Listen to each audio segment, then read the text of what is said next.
নমস্কার, আজ আমি আপনাদের নিয়ে যাব এক পবিত্র ভ্রমণে। পরিবারের সবাইকে সাথে নিয়ে আমরা পৌঁছে গিয়েছিলাম শ্রীরামের জন্মভূমি অযোধ্যায়। আমাদের যাত্রার শুরুটা হলো শান্ত স্নিগ্ধ লক্ষ্মণঘাট থেকে। আমাদের এই পারিবারিক ভ্রমণের মুহূর্তগুলো যদি আপনাদের ভালো লেগে থাকে তবে ভিডিওটি লাইক করতে ভুলবেন না। লক্ষ্মণঘাটে সরায়ু নদীর এই বহমান ধারা আর স্নিগ্ধ বাতাস মুহূর্তের মধ্যেই আমাদের সব ক্লান্তি দূর করে দিল। এটাই হলো লক্ষ্মণঘাটের পবিত্র দৃশ্য। লক্ষ্মণঘাট থেকে আমরা সোজা চলে যাব হনুমানঘড়ি। অযোধ্যায় রামলালার দর্শনের আগে বজরংবলীর অনুমতি নিতে হয়। আমরা বজরংবলীর অনুমতি নেওয়ার জন্য হনুমানঘড়িতে যাচ্ছি।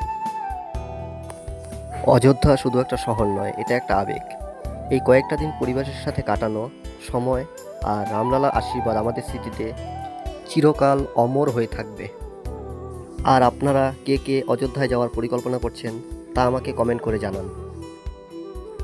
বজরংবলীর অনুমতি নেওয়ার জন্য সেই উঁচু সিঁড়ি বেয়ে মন্দিরে প্রবেশ আর জয় শ্রীরাম ধ্বনিতে চারপাশ মুখরিত হওয়া সেই অনুভূতিটা সত্যি এই স্থানটি খুবই মধুময় এবং ভাষায় প্রকাশ করা কঠিন।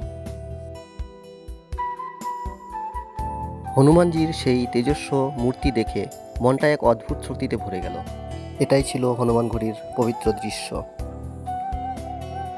সব শেষে সেই মাহেন্দ্রক্ষণ যার জন্য আমরা অধীর আগ্রহে অপেক্ষা করছিলাম, ভাব্য রাম মন্দির।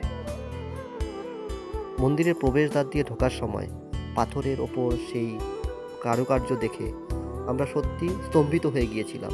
আর যখন সামনে দাঁড়ালাম, রামলালার সেই মায়াবী চোখ আর ওই ঐশ্বরিক হাসি দেখে মন ভরে উঠল।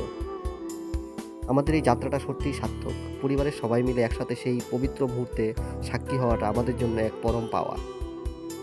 অযোধ্যার এই সুন্দর রূপ দেখে যদি আপনার মন ভরে যায় তবে ভিডিওটি সবার সাথে শেয়ার করে দিন, যাতে অন্যরাও রামলালার এই আশীর্বাদ পেতে পারেন।